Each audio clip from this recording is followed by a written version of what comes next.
boogeyman of health care reform 2009 has been identified by the GOP, and it's nothing less than a Trojan horse bringing in socialized medicine. Here we go. In our third story in the countdown, President Obama addressed the latest fear-mongering today, but the question must be, and it has been raised, do Democrats even need to compromise with the party of no at all? Bill Maher joins us in a moment. Today, before the American Medical Association, a sometime critic, the president's 54-minute speech on health care reform was both policy and politics.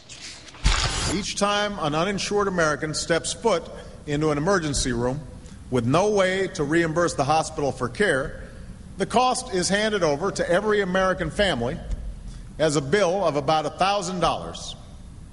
It's reflected in higher taxes, higher premiums, and higher health care costs. It's a hidden tax, a hidden bill that will be cut as we insure all Americans. So, when you hear the naysayers claim that I'm trying to bring about government-run health care, know this: they're not telling the truth. What I am trying to do,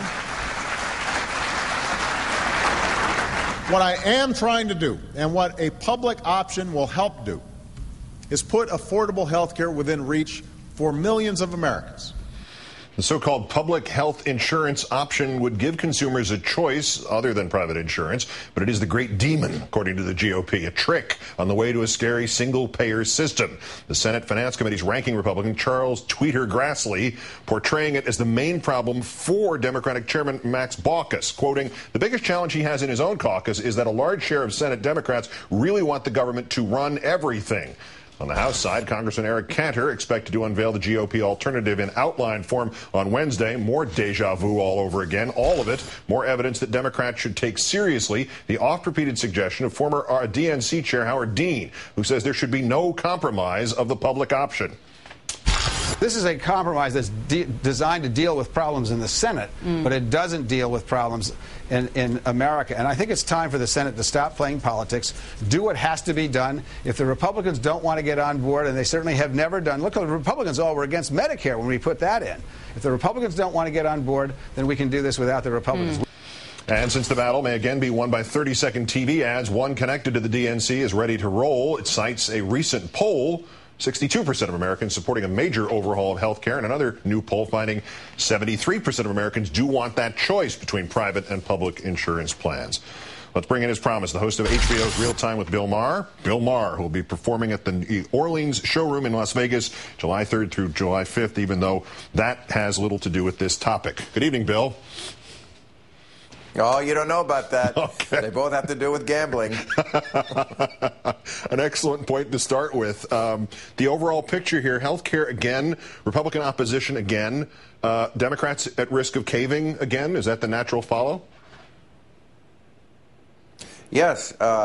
You know, as you were just saying, or maybe it was Howard Dean who was just saying, I don't know why they need to get the Republicans on board, and it's probably more the Democrats who are the problem. When I heard the president get that round of applause there before the AMA, that's when I knew we were in trouble, because the AMA, of course, is a lobbying group. It's out for money, like every lobbying group. People think of it as your friendly doctors, and it's really not. It's a lobbying group. And when he said, I'm not out to install a government-run health care plan, why not? Maybe our health care situation in this country would be as good as, you know, Costa Rica's or Morocco's. Yeah, he was speaking to the second most powerful union in America behind the Baseball Players Association. But when he spoke out for the public option today, while he did that and while he seemed to take a little bite, a little nibble out of the AMA, do you really think that he may, particularly the president, may be willing to take an unnecessary compromise on this just for some premise of bipartisanship or other reasons? What do you think? Well, I don't know if it's bipartisanship I'm so concerned with as caving into corporations and lobbyists. I mean, the track record so far is not good. You know, we did an editorial on our show Friday night. It was pretty hard-hitting about Obama not putting it on the line and standing up to the energy companies, the health care industry, the banks.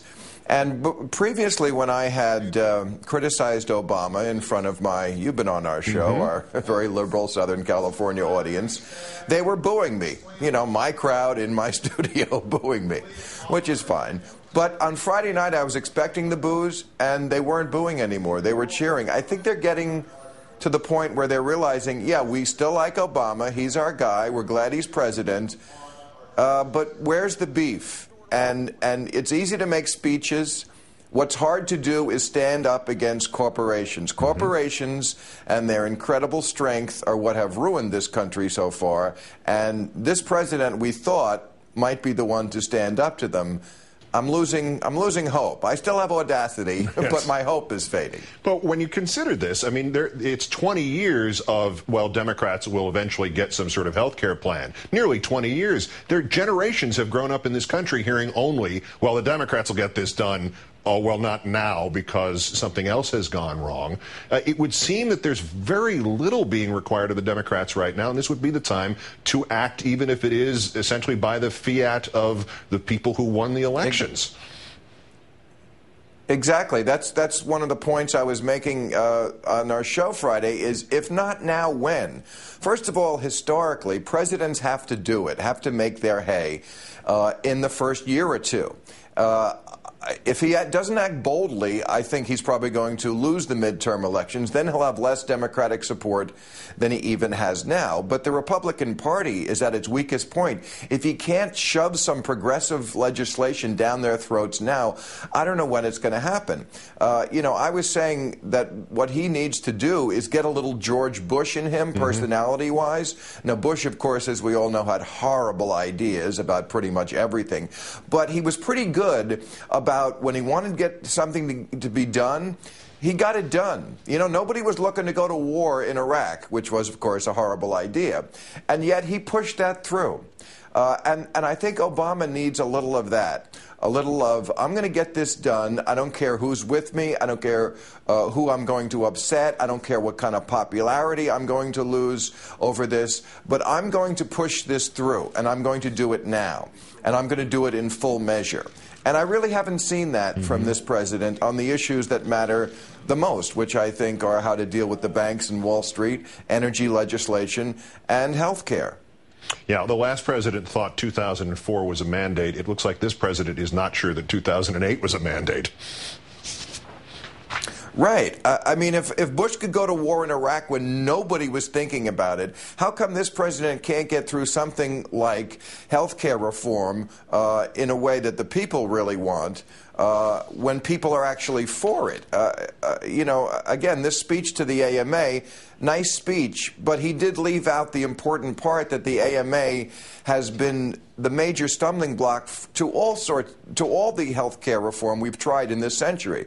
They were the ones who stopped universal health care going into Social Security under Roosevelt. They fought tooth and nail against Medicare in the 60s. Remember, they hired Ronald Reagan to record an album talking about the horrible specter of socialized medicine, which makes it sound like Stalin himself is going to put on the rubber glove and give you a prostate exam.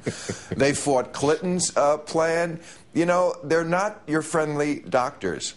They're a union, like you say, and a powerful one, and they're not your friends. Well, at the current cost of prostate exams, there are a lot of people out there who wouldn't mind Stalin stopping by. Bill Maher is the host of Real Time on HBO. Always a pleasure, sir. Thanks once again.